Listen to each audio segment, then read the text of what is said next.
And all right, we are now recording, and so that I can post this class later for the benefit of those who are not able to be here. So I know many of you, but not all of you, from various places, and I want to welcome everybody to this session through Laasok. Let me say a couple words about Laasok, and then we'll jump into our discussion. So I'm Micah Streiffer. I'm a rabbi based in Toronto.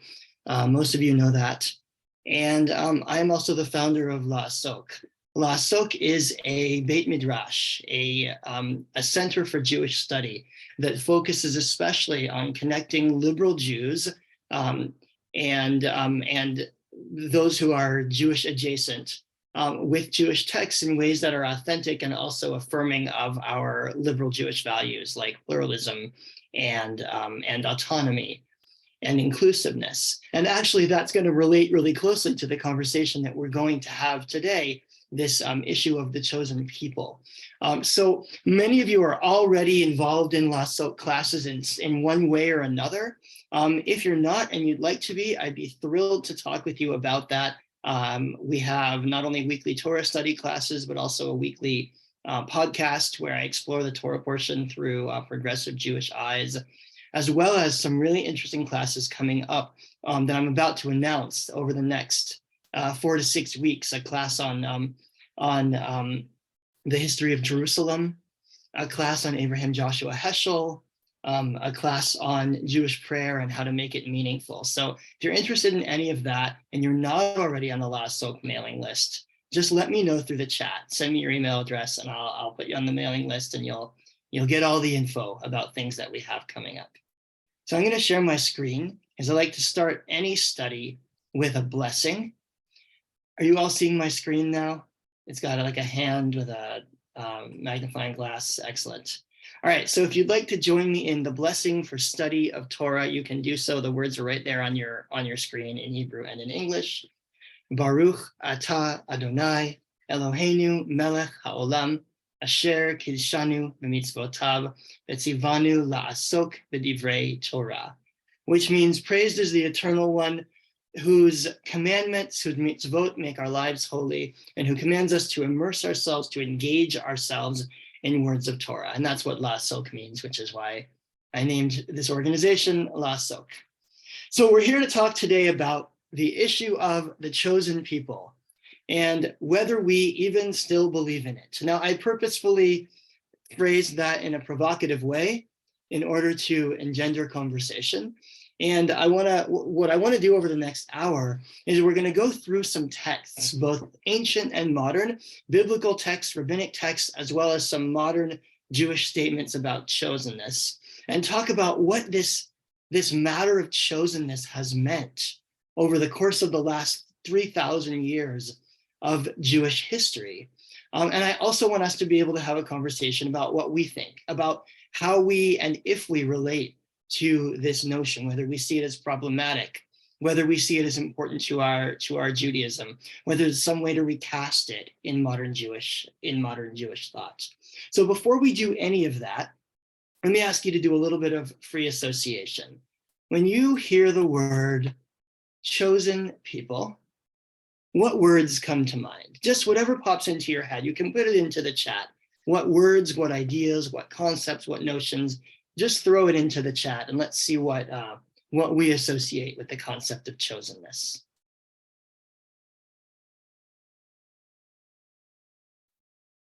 And give it a minute for the words to come in, and I'll read through some of them.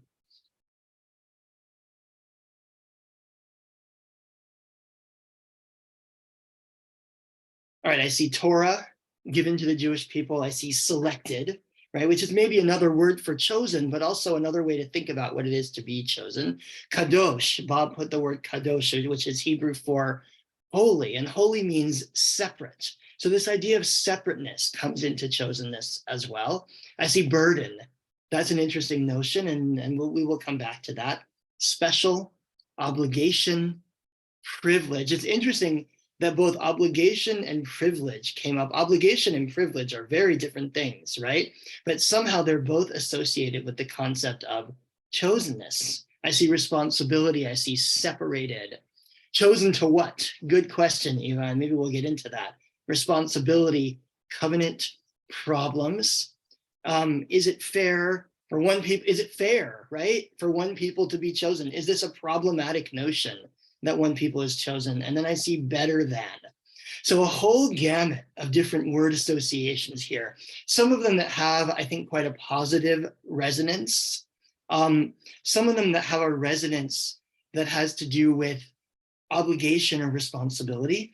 Some of them that have resonance that might be problematic, including, I mean, nobody exactly used the word chauvinism here, but language of better than, above, so I think it's fair to say that chosenness is kind of a mixed bag for us as Jews.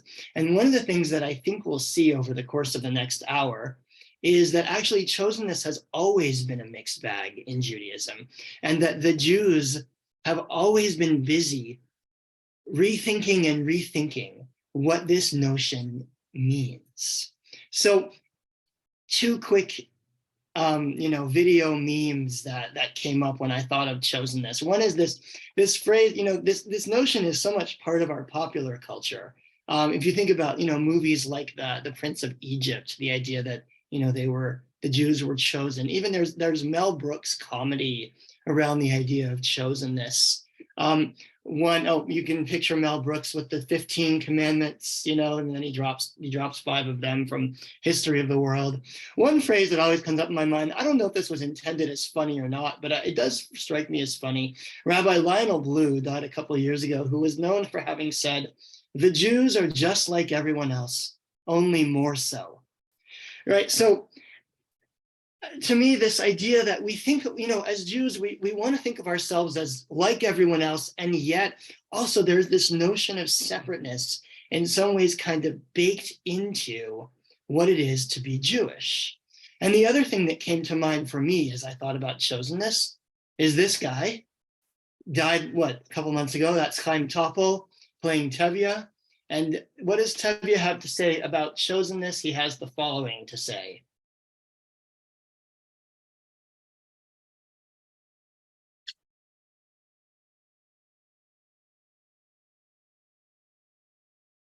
God, did you have to send me news like that today of all days? I know, God chose. What? Who's someone else? Tevye looks up at the sky, and this is just after he's celebrating his daughter's engagement. And he just received word, I think, if I remember the movie correctly, received word that the Tsar is coming through and there's going to be a pogrom. And he looks up in the sky and says, "God, did you have to send me news like that today? I know we're your chosen people, but couldn't you just once choose somebody else for a while?" And so this chosenness, I think, again, a bit of a mixed bag in terms of the idea that the Jews are somehow different from everybody else, and whether that is a good thing or whether that is a special burden on the Jews and how it has played out in history. The other place that chosenness appears in our day-to-day Judaism that might surprise you is actually in the blessing over the Torah. Every time you go up to the Torah, you say these words. Let me make this a little smaller. You say these words, and we chant them. We're not even always aware of what we're saying, but we say, "Baruch atah Adonai Eloheinu melech haolam asher bachar banu mikol ha'amim," right? Familiar to everyone, right? What does it mean in Hebrew? "Blessed are you, Eternal One, our God, who chose us from all the nations and gave us your Torah. Blessed is the Eternal One, the giver of Torah." So this idea of being somehow chosen by God is actually baked into Judaism, so much so that every time we bless our most central text, we refer to God as having chosen us as a people in order to give us this Torah. That, by the way, is the connection with this holiday of Shavuot that begins tonight, which is the holiday of the giving of the Torah. And so it's a story that tells us that in order to give us the Torah, God chose us, God selected us. And Since that's such a challenging notion, I want to go back to the very beginning of Judaism and contend with it. So this is the beginning of the Jewish story. This is the story of Abraham being called by God to go to a new place. It says here, the Eternal said to Abram, go forth, lech lecha, from your native land and from your father's house to the land that I will show you. I will make you a great nation and I will bless you. I will make your name great and you shall be a blessing. I will bless those who bless you and curse all those who curse you. And all the families of the earth shall bless themselves by you. Okay, so having looked at that text, I wonder if you can help me parse this for a moment. What do we learn from this about maybe the relationship between God and Abraham? What do we learn from this about the Jews? And then what questions does it raise? If you want, you can raise your hand electronically or just wave at me like this and I'll call on you. So what do we learn here? And what questions does it raise? Ira, go ahead. Well, why does God select Abraham? What is the reason? Great question. Okay, there's a question it raises. Why Abraham? What else? What do we learn here? What questions does it raise? Mom, go ahead. Why, well, it's really the same question. Why Abraham and who are we that we have been chosen? What makes us separate, different, unique? Great. Yeah, those are the same question, but different questions, right? Because one is specifically about Abraham, which Ira raised as well. What's so special about Abraham? And then there's a kind of a trickle down effect here. What does this have to do with us? What's so special, if anything, about the Jews, right? Bob, go ahead. Well, the Jews are being called upon, let's not say chosen yet, or the descendants of Abraham are being called upon to bring a blessing to everybody else. It's like the match that lights the candle. Okay, so actually, Bob, that makes me want to highlight this last sentence right here that says, all the families of the earth shall bless themselves by you. The Hebrew here, I don't know how everybody's Hebrew is here. The Hebrew nivrechu, it actually means, it's a passive voice. It says to be blessed. They will be blessed by means of you, is essentially what this says. What does that mean? What does it mean that all the families of the earth will be blessed by means of you? Anybody want to take a stab at that? Oh, yeah, Bob, go ahead. I thought I answered that by indicating that the Israelites are to be the match that lights the first candle. Okay, yeah, so there's this kind of role to be played vis-a-vis humanity, according to this passage, right? So let's look at a couple of the commentators. Actually, let's take a couple of your comments here. I saw Rick / my dad. Go ahead. Well, to piggyback on Bob's comment, and also having seen the movie, so know how it ends. This is before the Torah is given. It seems that what this really is about is a glimpse that to be blessed means that, or to be blessed through the Jews would mean to have access to the law, which is coming in a later scene of the movie, so to speak. Mm-hmm. Yeah, there's something that the Jews are supposed to bring into the world. And I'll just point out in a commentary here, the Ramban, not the Rambam Maimonides, but the Ramban Nachmanides, who's a 13th century Spanish mystical commentator, writes, he says, I will tell you a general principle. Everything that happened to the patriarchs is symbolic of what would happen to their descendants. So for the Ramban and for much of Jewish tradition, this story about Abraham is not only about Abraham, it's about the Jews. It's about his descendants, which is us as a people. And there's some sense that the Jews are supposed to bring something into the world. Bob, you referred to that as being the match that lights the fire, right? Or bringing some kind of an idea into the world. And as we look through Jewish tradition, we can watch this idea expanding, where Rashi, the 11th century French commentator, says that what it means to bless themselves by you is that a person will say to their child, be like Abraham. So then we have to look back and we have to ask, what's so special about Abraham? Why would you want to be like him? The Radak, Rabbi David Kimchi, who's, I don't remember when exactly, but he says that this is about all the families of the earth within whose radius Avram would make residence. In other words, Abraham would bring blessing to the people immediately around him. And then the Ramban says, not just those in your own land. In other words, there is some kind of cosmic importance to the call of Abraham. There's some kind of cosmic importance, according to Jewish tradition, to the existence of the Jews, to the existence of Judaism. By the way, I'm not necessarily yet asserting this idea, but we're finding this idea within our text, the idea that the Jews' existence, our people's existence, is of cosmic importance. We play a role in the world that is a somehow catalyzing role that makes the world different than it was before. There's something to be said for that idea. How much of Western civilization exists in some way as derivative of Judaism, right? Christianity and Islam are both derivative of Judaism. The fact that the Bible sits at the center in many ways of Western ethics. So there is an argument to be made that Judaism has transformed the world. Now, is that a happy coincidence? The fact that we can look back and say, oh, look, this idea was baked in from the beginning? Or is there something about the Jews and Judaism that has been, that was always meant to be transformative? Now, somebody asked a question, which is, what's so special about Abraham? Anybody know what the Torah tells us about the life of Abraham before this moment when he was called?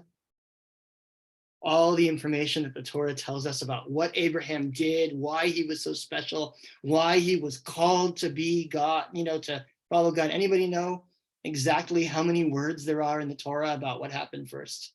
The answer is almost zero, almost nothing. The first time we meet Abraham in the Torah, he's 75 years old, and we don't know what he's been doing for the last 75 years, other than that he has a wife named Sarai, who will become Sarah, and that he was born in Ur and makes his way to the land of Haran and then ultimately to Canaan.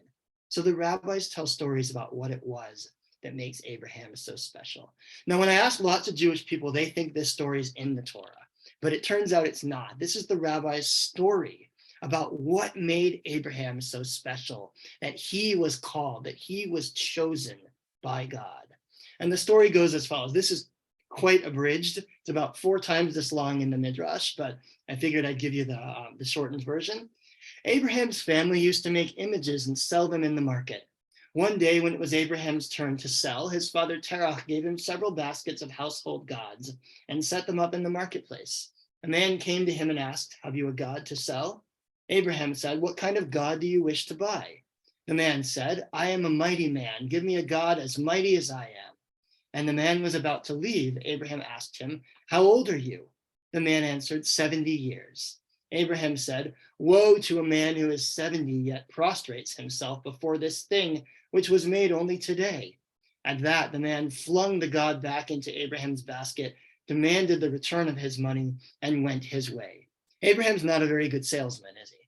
Right? This happens about 3-4 times. People keep throwing their gods back at Abraham until finally they make him a priest instead. And he goes about feeding the gods and stuff like that while chanting verses from Psalms that say things like, they have ears, but they cannot hear. They have mouths, but they cannot speak.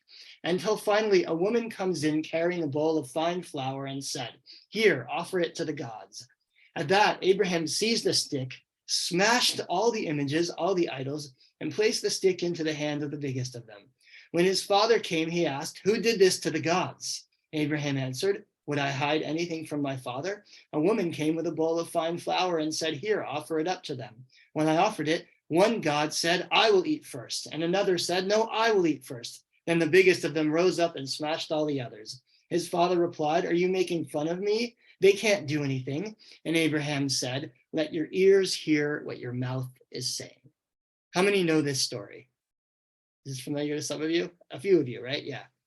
Okay, so Abraham is selling idols. He smashes all the idols, and when his father asks what happened, he says, he points to the big one and says, "He did it."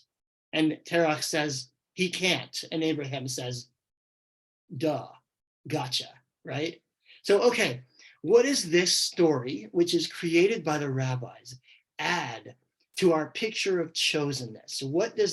How does this story change the picture of what it means for Abraham to be chosen, or for the Jews to be somehow chosen? Any thoughts on that? Yeah, Ira. Abraham has demonstrated the idea that there's only one God and on his own. Mm-hmm. Yes, before being chosen, right? Before being chosen, he demonstrates this idea. So chosenness, which up in this passage that we read in the Torah, it feels arbitrary. Out of nowhere, God says to Abraham, "Go forth and I'll make you a great people." And the rabbis are clearly as uncomfortable with the arbitrariness of that as we are. And so they create this story that says it wasn't arbitrary. God didn't just point and pick. There was somebody who was different. Abraham was somehow different. Abraham chose to be chosen. And that really is the force of the story that we just read, which is that Abraham's chosenness is the result of something special about him, something that he chose or exhibited. And there, by the way, there are other stories like this. There's a story of Abraham spending his first 3 years in a cave, where he comes out of the cave as a 3-year-old child, and he suddenly realizes that there's a God who created the world. So there's some kind of a sense that Abraham is somehow spiritually special. There's something special about him that causes God to choose him, which I think is the rabbi's answer to the question of why an arbitrary choice? Why did God just choose one people? Now, what we might realize is that that's equally problematic, right? The idea of one people being arbitrarily chosen is problematic. The idea or the assertion that the Jews are somehow spiritually higher, intellectually, that they knew something that the rest of the world didn't know, might also be problematic for us as modern people who live in a multicultural world. I saw a hand up. Was it Fred? Maybe not. All right. Oh, Rick, go ahead, Rick. Yeah, I was just typing this into the chat. There just seems to me to be about Abraham some raised level of morality that he exhibits, or the story of Abraham exhibits throughout this whole thing. And I think that's one of the greatest underpinnings in our Jewish culture, is all about these lessons of morality. And I think somehow I'm trying to imagine God or the spirit of the universe picking out and sensing that coming from Abraham through this little story that you just gave, which I've never heard before, and just saying that that's maybe the underpinning of why this whole concept of chosenness. That's right. It's interesting to ask what's the chicken and what's the egg here, right? As well, we tell this story about Abraham because he embodies the values that we believe in the same way that, we Americans, most of you, but not all of you are American, tell the story about about George Washington chopping down the cherry tree, and I cannot tell a lie, right? That story, by the way, also not a true story, but it embodies what we believe to be the values of the country. And so we tell these stories. And so I think, Abraham then becomes kind of an archetype for the people and its values. Johnny, go ahead. I was trying to remember this old joke, and I think the joke was really about Moses more than Abraham, but we could certainly apply it. And that, why did the Jews get the 10 Commandments rather than, I'm sure you've heard the joke, rather than this people or that people or some other people. And he went to this one, and and God said, people asked why, what's in it, and of course God said, well, you can't have adultery, so this people didn't want it. And it goes on and on about people refusing it for one reason. And he asked Moses, will the Jewish people take the 10 commandments? And Moses said, how much are they? And God said, they're free. He said, I'll take 10 of them. Yeah, I have heard that joke before. So that's actually based in Midrash, not the end of it. The punchline is different. That's actually a Midrash where God peddles the Torah around to the various peoples. Well, the same could be said maybe about Abraham. Maybe God peddled Judaism around or the one idea of one God to many different people, and Abraham was just smart enough to take him up on it. Yeah, and I think that's exactly why the rabbis tell that story, which is a midrashic story that essentially says we were the ones who said yes. Every other people asked what was in it and then rejected it, and we, without even asking what was in it, we said na'aseh v'nishma, we will do and we will hear. Which, by the way, Johnny, I know you're a lawyer, and you probably never. I hope it's okay for me to tell everybody else in the room that. I bet you never advise your clients to sign on the dotted line without reading what's in the contract, right? No, pay me first. That's the idea. Pay me first to read it. Of course.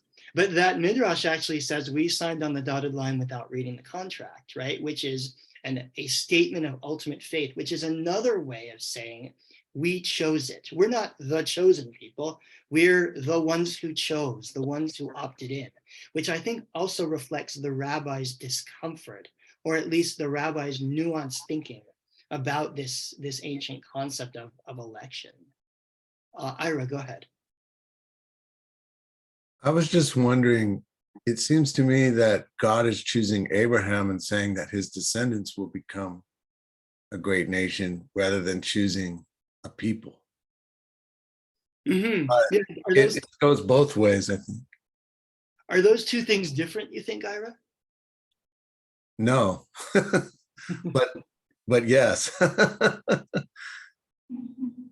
Yeah, I think Abraham in many ways represents the Jewish people for Judaism. When we read stories about Abraham, we read them as being about us in a certain way. And not always, right? I think we can deeply criticize things that Abraham did. But I think that the rabbinic tradition and the Ramban's statement that whatever happens to the patriarchs represents the descendants, I think is the sort of the definitive statement of that idea that this is not just a story about somebody. It's a story about our people. I want to go a little further in the Torah here, and then we're going to get into some of the modern reactions. What might we do with all of this? And I want to look at three other Torah texts from other books in the Torah that also relate to chosenness. And so as we're reading through this, the question is, define chosen. What does it mean, according to these texts, to be chosen? And I'll just warn you ahead of time that there's not only one answer in these texts. So what does it mean, plural, to be chosen? So this is from the book of Exodus. This is right before Mount Sinai, right before the giving of the 10 commandments of the Torah at Sinai, where God calls the people and says, now then, if you will obey me faithfully and keep my covenant, you shall be my treasured possession among all the peoples. Indeed, all the earth is mine, but you shall be to me a kingdom of priests and a holy nation. These are the words that you shall speak to the children of Israel. Next, from the book of Deuteronomy, and this is Moses talking to the people right before they cross over into the promised land. He says, for you are a people, I'm right here, for you are a people consecrated to your God Adonai. Of all the peoples on earth, your God Adonai chose you to be God's treasured people. It is not because you are the most numerous of peoples that Adonai grew attached to you and chose you. Indeed, you are the smallest of peoples, but it was because God favored you and kept the oath made to your fathers, in other words, Abraham, Isaac, and Jacob, and maybe also Sarah, Rebecca, Rachel, and Leah, that God freed you with a mighty hand and rescued you from bondage, from the power of Pharaoh, king of Egypt. One more statement, then I'll ask you, what does it mean to be chosen? Again from Deuteronomy, you are children of your God. You shall not gash yourselves or shave the front of your heads because of the dead. Those are mourning practices of Canaanite nations where you were putting cuts in your skin.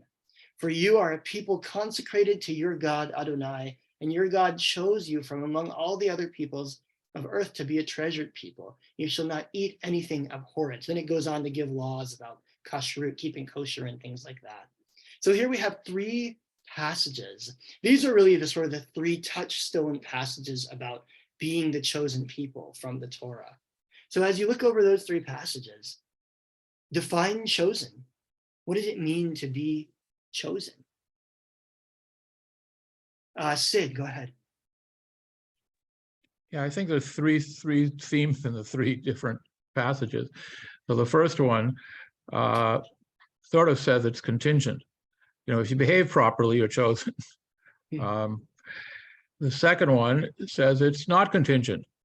You know, I just favored you and I made a promise to your ancestors, and it doesn't even say why I made the promise to the ancestors. The God's just arbitrarily, you know, love is blind. Who knows? He picked us for whatever reason. And the last one is sort of about separation. You're chosen, which means you need to be separate from everybody else or different from everyone else. I think there's 3 different things, at least 3 different things going on here. At least, and I think there are more things than that actually, right? But yes, we have both, and 2 of them contradictory. One which says you need to behave this way in order to be chosen. And the other one says, I chose Abraham, not you. And I'm going to keep being faithful to you because no matter how you behave.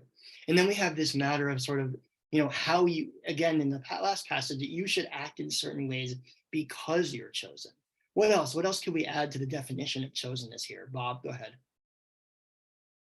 That text from Exodus 19 was probably what I was referring to when I said that the Israelites were kadosh, a holy nation.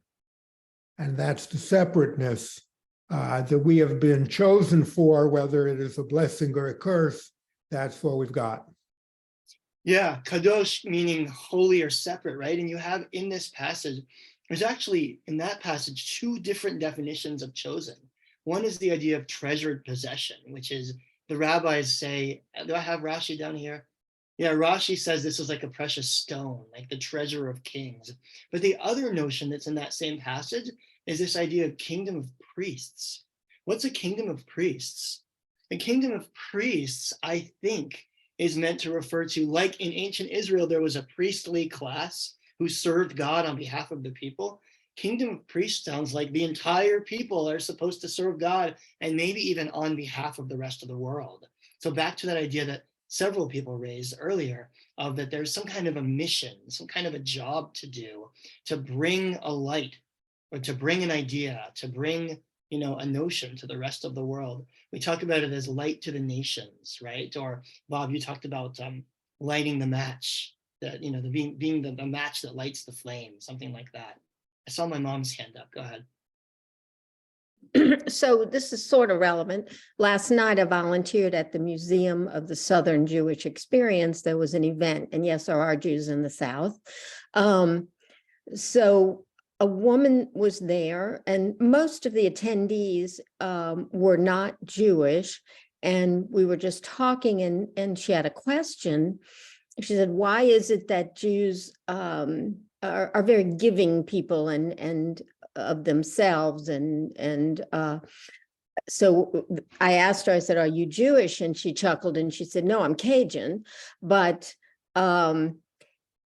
she said, where is it that we that the Jews are supposed to be kind and good and helpful to other people and that sort of thing? So somehow or another, we stand out from others as well. And it's evident to them as well. And I can't answer which of these sections it came from or whatever, but do others know this as well or feel this as well? And, you know, it's just obvious to others, that's all. Yeah, interesting.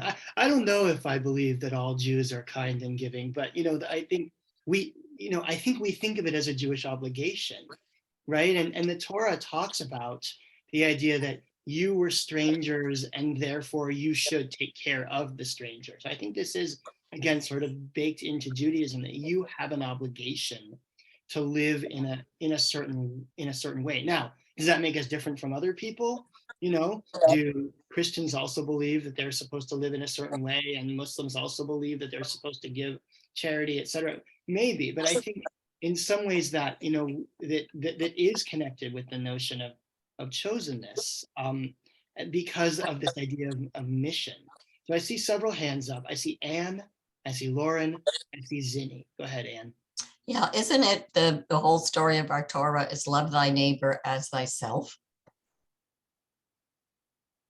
Well, it's certainly in the center of it, right? That's and Hillel, the rabbi of the first century, said that's the whole Torah and all the rest is commentary. Go and learn.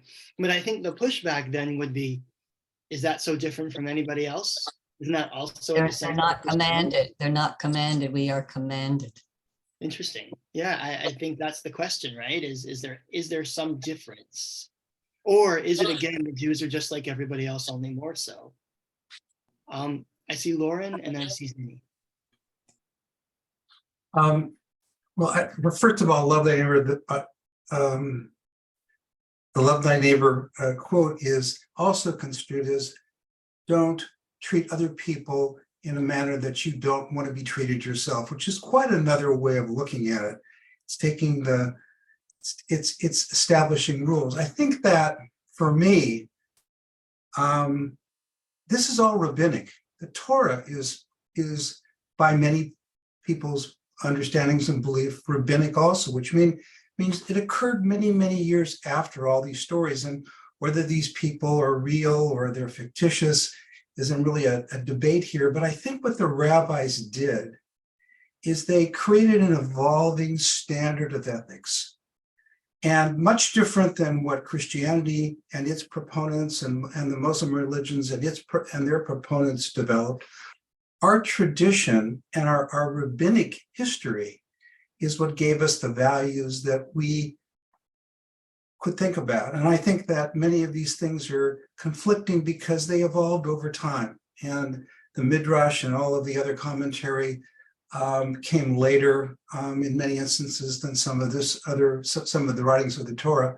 But I think we have an unusual religion because we're given the ability to sort of think for ourselves and choose. And those of us that want to believe that this is a commandment can do it for that reason.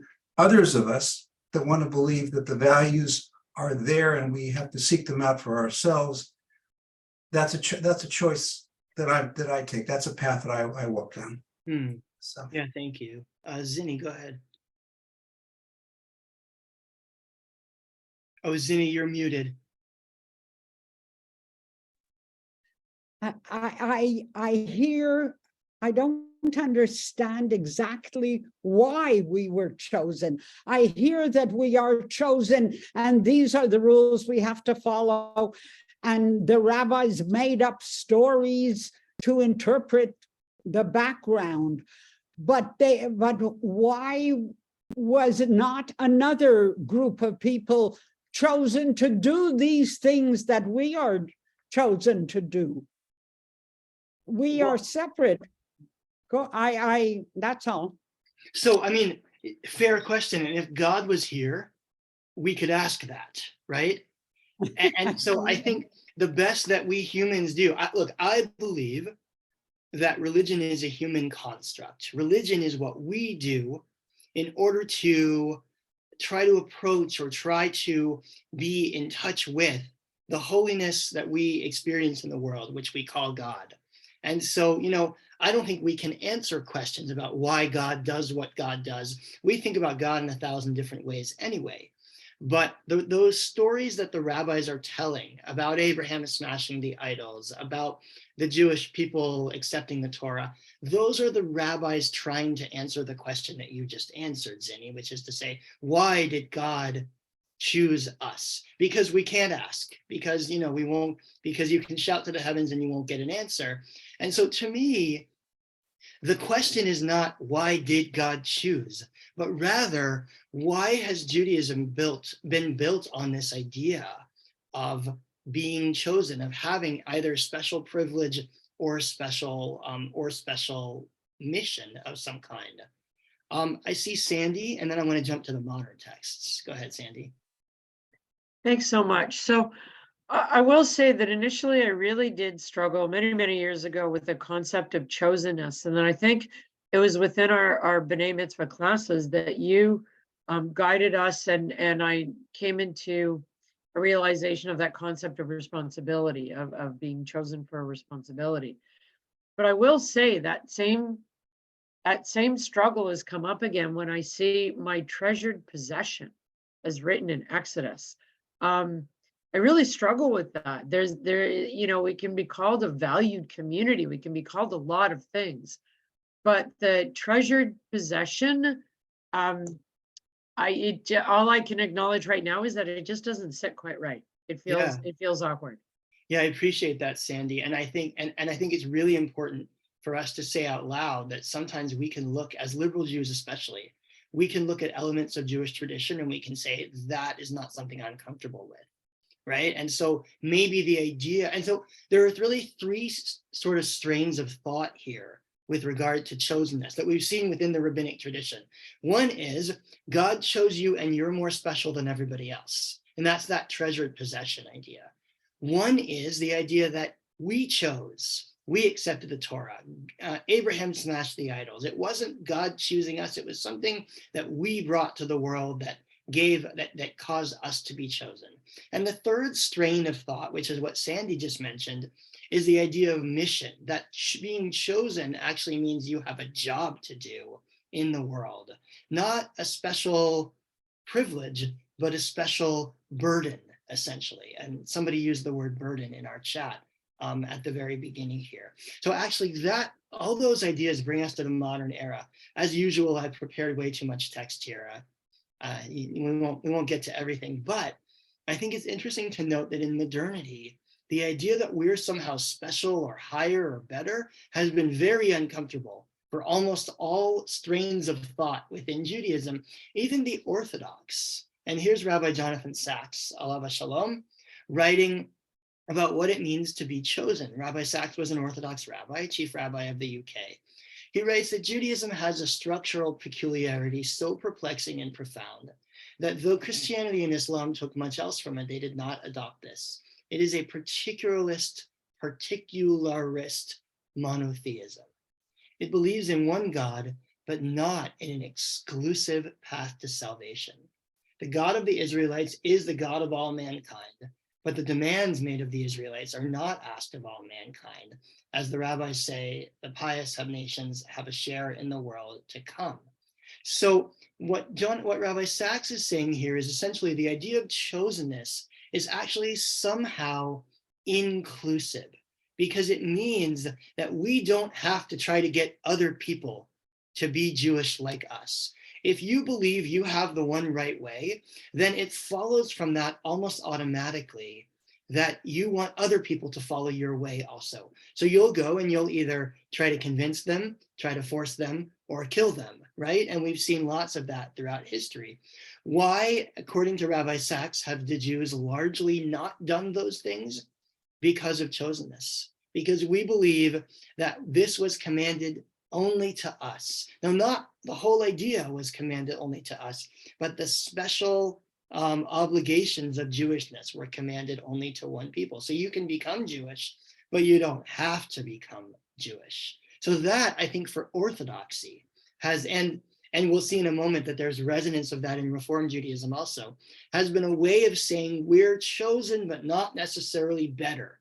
We don't have the one true path, but we do have really important information that the rest of the world needs. It's a little bit of hedging, right? We don't have the one true path, but we do have the one true path. It's just that there's multiple ways to do the one true path, right? So whether that's totally intellectually honest or not, I can't say. I'd be curious what some of you think of it. But while you're thinking about that, let me show you what the Reform movement has had to say. Now, this is 150 years old almost. This is from 1885, but here's the founding document of Reform Judaism in North America. Speaking of, having the one true path. They say, We recognize in every religion an attempt to grasp the infinite, and in every mode, source, or book of revelation held sacred in any religious system, the consciousness and the indwelling of God in man. How universal. All people have consciousness of the indwelling of God in man. But, and it's a big but, we hold that Judaism presents the highest conception of the God idea as taught in our holy scriptures and developed and spiritualized by the Jewish teachers in accordance with the moral and philosophical progress of their respected ages. We maintain that Judaism preserved and defended amidst continual struggles and trials and under forced isolation this God idea as the central religious truth for the human race. Back to that idea that somehow there's cosmic import to Judaism, right? The Jews, everybody has access to it, but Judaism is the highest version of it. What do they say in Animal Farm? All animals are equal, but some animals are more equal than others, right? It's kind of like the Jews are just like everybody else, only more so. So here again, you have this notion that we don't have a unique path, but somehow we have special information, right? So this, I'll be honest with you, I think, and I say this without judgment, that this is trying to have your cake and eat it too, right? And this is how I think largely modern Jews have understood chosenness, which is we have a special mission on earth. We brought something special into the world. We understood something special and we gifted it to the world, but that doesn't make it better. It means we have a special burden and a special obligation. So I want to ask you now, what are your reactions to this idea? You know, this idea of chosenness as not privilege, but maybe burden, obligation, mission. Does it resonate with you? Does this feel like sort of a version of a way of thinking about the chosen people that you can get behind?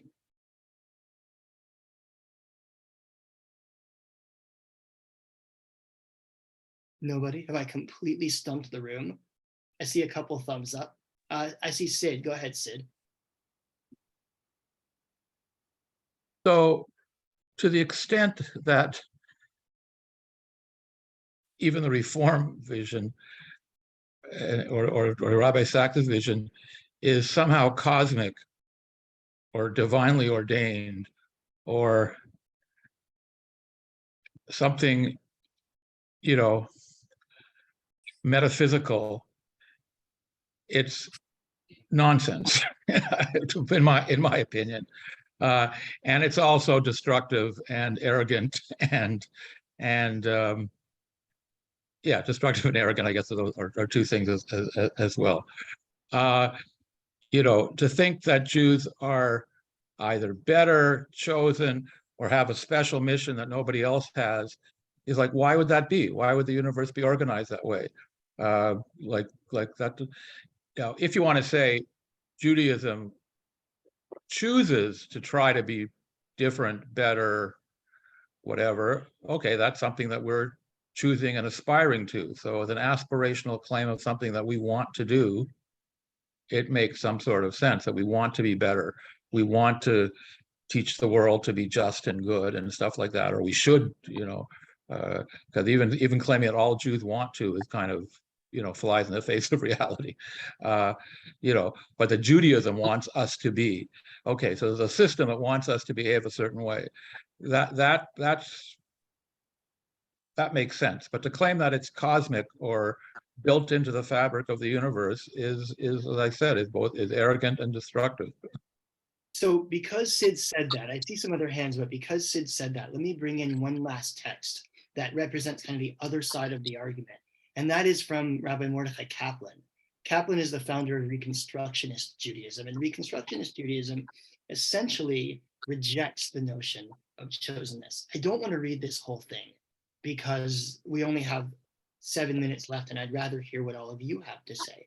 But Kaplan's idea here, his teaching is essentially to reject the idea of chosenness. He says chosenness arose, I'll just read this first sentence, arose in a time when belief in supernatural revelation was universal. In other words, if all this comes from God, then the idea of chosenness follows from the fact that you as a people heard from God.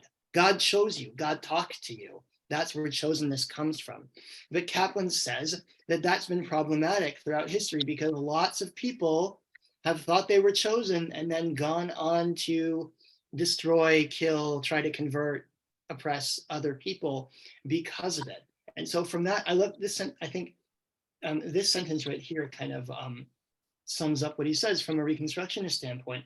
Religions differ from each other, not in the degree of truth that they express, but in the group sancta. Sancta means the ways of living, the action, the holy actions that you perform.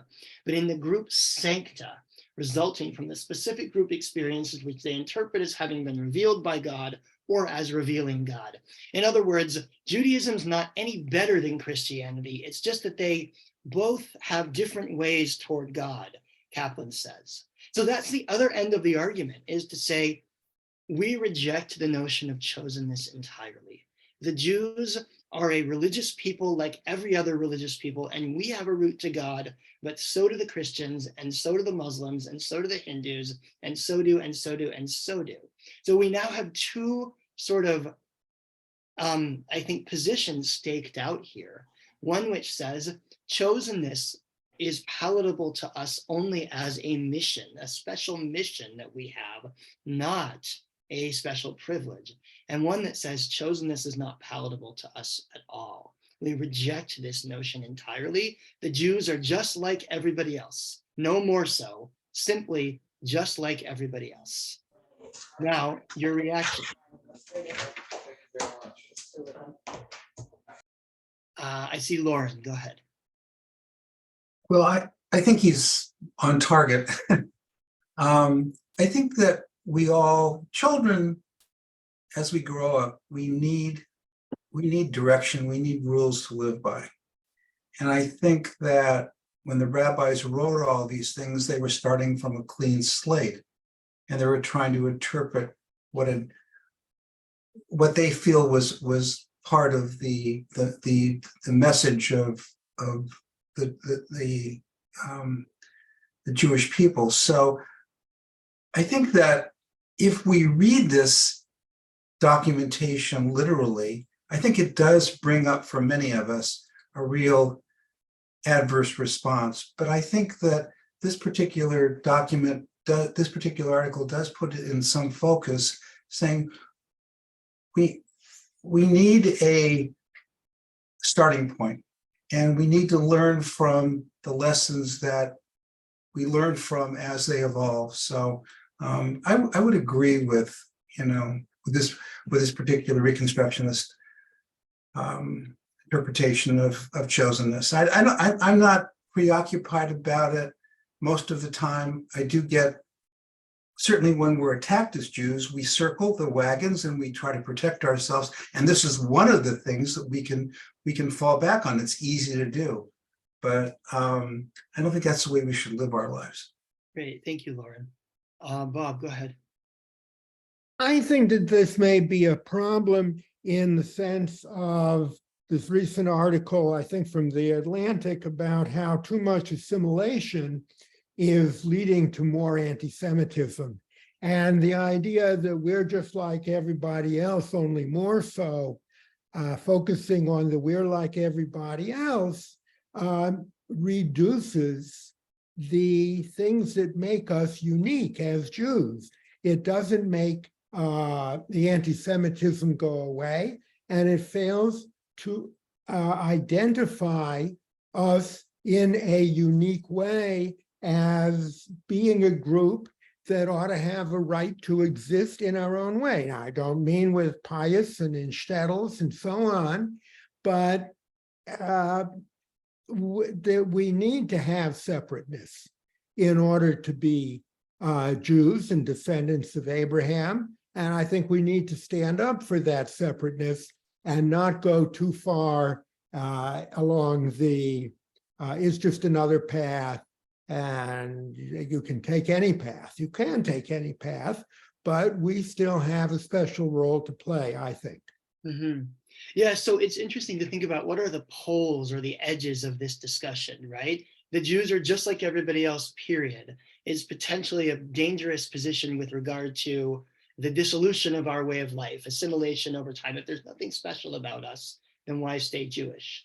The Jews are somehow better than everybody else is dangerous, is challenging from an ethical standpoint. Doing away entirely with chosenness, I think, it is questionable also from an ethical standpoint, because chosenness in some ways has been the source of a very important ethical tradition within Judaism.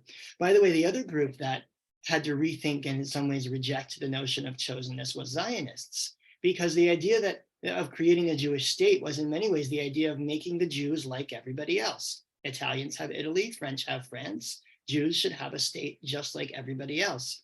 And that, whereas someone like the early Reform movement said, no, we need to live among the nations and fulfill our ethical mission among the nations.